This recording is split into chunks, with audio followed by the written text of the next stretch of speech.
But when I felt trapped, that's when doors would open. They said God makes a way, that's how I know I'm chosen. You can throw stones and try to judge me, but God loves me, God loves me. You can chastise and try to treat me ugly, but God loves me, God loves me. You can't be insolent and act like you're above me, but God loves me.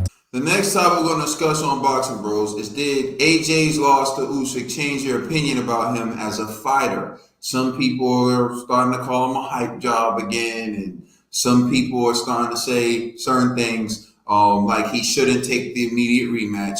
So I'm going to start one off with Trill Dollar Bill.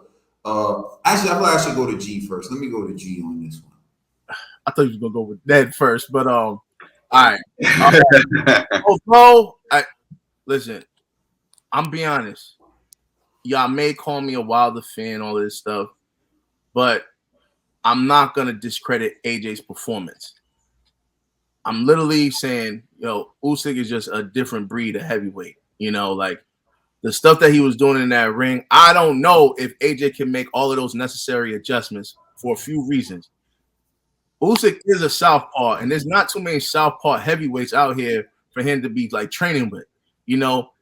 And like his punching output is just a lot. His movement is a lot. So it's going to be tough for AJ. That's why I said I don't think AJ should go to the immediate rematch with Usyk, because I feel like he'll need more time to build the necessary skills to beat a Usyk. But hey, AJ proved me wrong with the Ruiz rematch, so what do I know, right?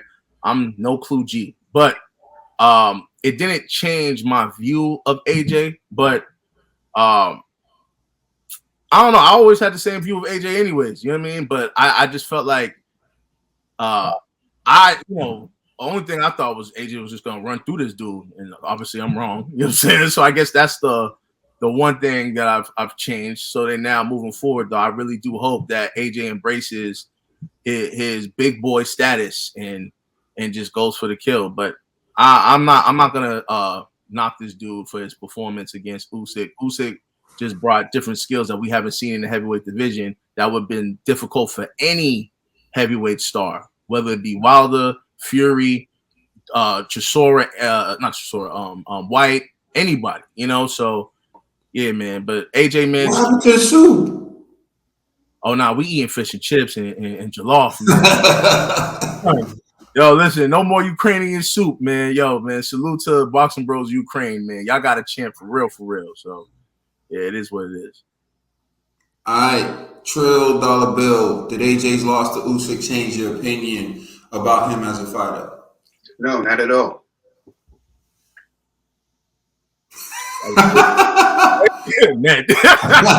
That's it. You ain't got nothing else to say, Dollar Bill? No, not at all. I already told everybody how great I thought Usyk was.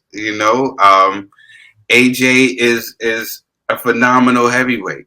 He still is a phenomenal heavyweight. I didn't see the outclassness of that everybody just seen. I just seen a great fight, that went by really, really fast. AJ had the wrong game plan for this fight, and I would love to see them do it again. But does this change anything? No, this doesn't change anything. No, because can them other guys go in there and do what Usyk did? I highly doubt that. Usyk is just special. So, so no, not at all. It doesn't change anything for me. All right, TV. Nah, it doesn't change my opinion on AJ at all. AJ's a great fighter. Usyk's a great fighter. We shocked. This was like a great match. And many people didn't respect Usyk's talent last night. They do now. And this is what it is. AJ's been fighting the best after the best after the best. He's been trying to appease his fans by stepping in the ring with all the headhunters in this division. But, sometimes you win some, you lose some, and you got to go back to the drawing board and figure it out. It's not all fun. Huh? I'm sorry to cut you off. But that was real, Ned. I don't even think you realized what you said, but that was realist what you just said. Yo, it's going to happen. It's going to happen. That was some real, you just said, Ned, because it's going to happen. When you fighting killers after killers after killers, if we was fighting those bums in the audience, good.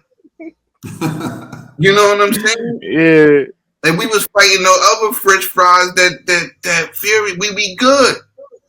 But this guy is out here and he is trying to fight the killers, the number one guys, the great guys, the Pavekins, the Dillians, the Chishuras, the back to back, the back to back to back to back.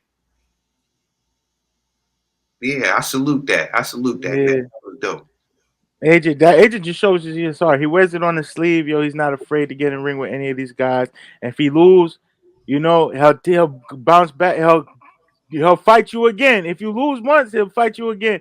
And you know, last night was crazy, but you know, I have faith in AJ that he's gonna do the right things and make the right adjustments. And you know, it's boxing, baby. Yo, you win some, you lose some, but it's never over. It's never over till it's over.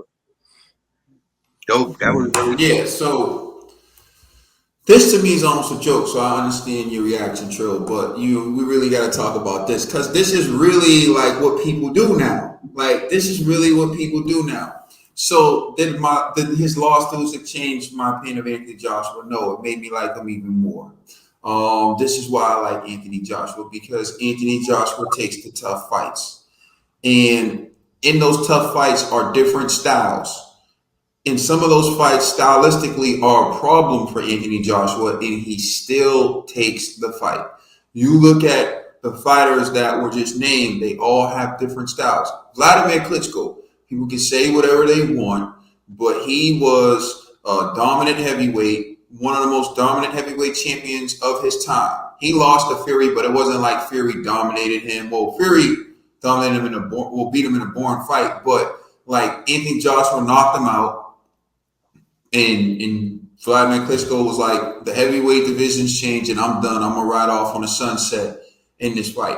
But he beats Vladimir Klitschko. He beat Dillian White.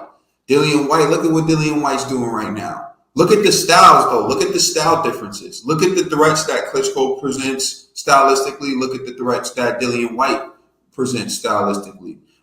He went on to beat Joseph Parker. Look at Joseph Parker's style and look at what the threats that he presents stylistically. Right? Then you look at Anthony Joshua. He goes on to fight Povetkin. He goes on to fight Pulev. Look at what Povetkin did to Dillian as well. Look at what Povetkin did to other fighters. This is what I'm saying. You got to look at the names on Joshua's resume. Like people like laugh at Pulev, but Pulev is still one of the best. And I didn't see Wilder fight Pulev, and I didn't see Fury fight Pulev. But look at Anthony Joshua's opponents and look at what they do to other fighters when they're not facing him. And it shows you he's taking on the best fighters available, even when their style, Andy Ruiz, even when their style is difficult for him. And that is a style that was difficult for him. And that was one of the things I pointed out. He took that fight. It's a style that's difficult for him. Short notice. Yep. And he took it.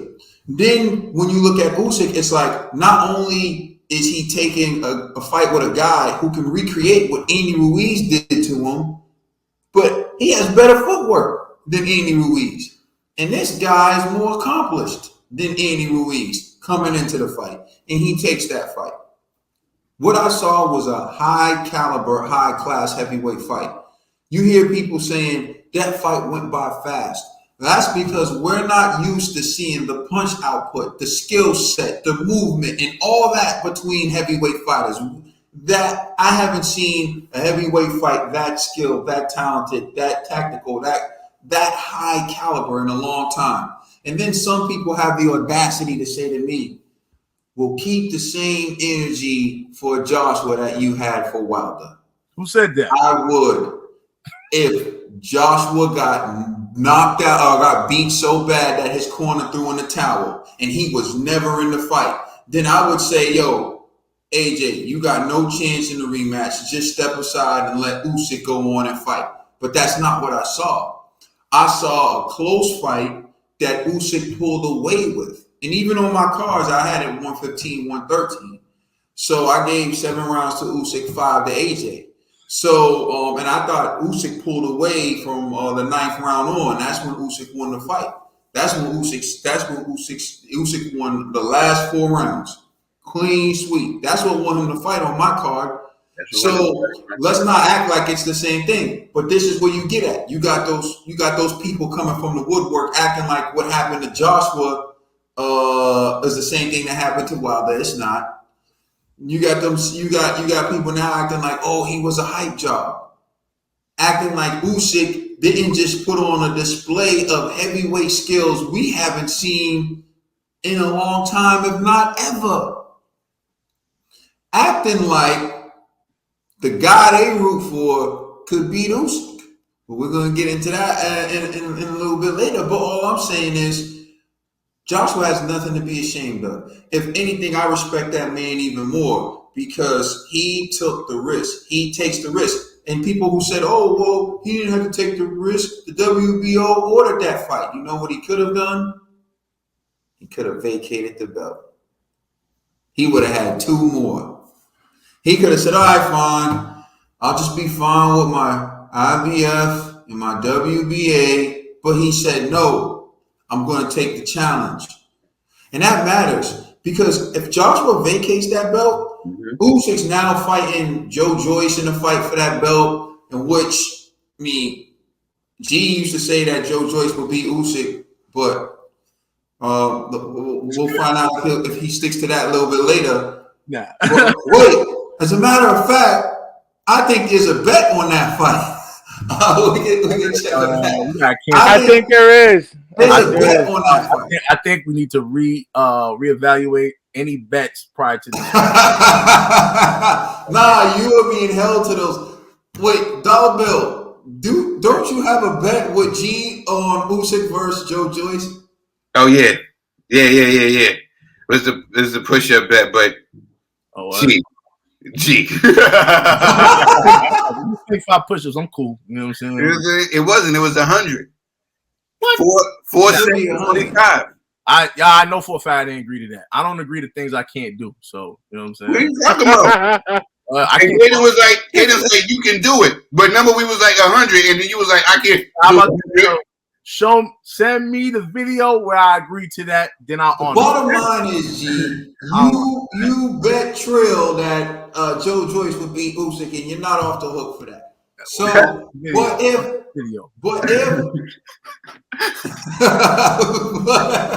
G, like, I didn't say that. I didn't say that. Hey man, listen.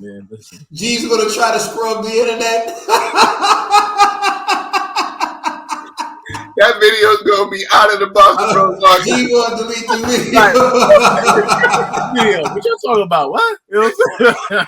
Nah, but like if we're being real, AJ could have vacated that belt. Usyk would have fought Joe Joyce for the belt. He wouldn't have made as much money. It wouldn't have been as big as an event. And, by all accounts, he probably beats Joe Joyce and he becomes the WBO champion, but he loses all the flair, all the flash, all the money, all the status that he gained last night. Mm-hmm. And all that happened because Joshua was willing to take the risk. He didn't vacate the belt and he said, yo, I'm going to take the risk. And so for me, the loss doesn't change my opinion on Joshua because it makes me respect him more. Because as someone who always say, I want these fighters to make the big fights, I want these fighters to make the best fights available, right? If I bash Joshua for a loss, then I'm being counterproductive to what I say I want to see. It's not about losing, it's how you lose. I say the same thing all the time. And I'll close with this. You see how I get at Wilder. If Wilder loses to Fury on October 9th, but he fights like a dog, I'm going to give him respect.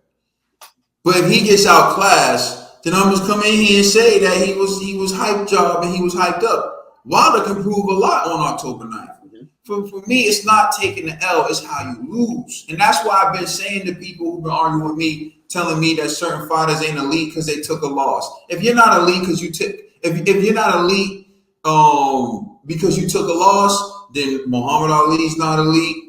Sugar Shane Mosley's not elite. A lot of Pacquiao's not elite. A lot of these great fighters are not elite. And if you don't have a loss, it's most likely because you took no risk of fighting a style or someone who had a style that was difficult for you. And everyone knows what style is difficult for them in the gyms because you spar different styles or whatever, you understand. Being undefeated to me sometimes, like, yeah, Floyd Mayweather's undefeated. Floyd Mayweather fought every style. Floyd Mayweather fought the best out there. Whatever you trying to say about when he fought him, whatever, I don't want to hear it, man. He got in the ring with these guys, and they all had their chance to beat him. They couldn't do it. He's undefeated. But then you got other guys who have an undefeated record, and it's like, yeah, but you ain't really challenged nobody. You ain't really fight nobody. You ain't fight nobody else that was on the pound-for-pound list. For those of you who don't know, Usyk is on the pound-for-pound list. Anthony Joshua fought a man on the pound-for-pound list, and he lost to him. It happens. Let us know how you feel in the comment section. Please like and subscribe, and check us out on Instagram and Twitter. And please check out our podcast on all major streaming services. You know who we are. We the Boxing Bros. When things seem bleak, walk with me. To navigate these streets, walk with me.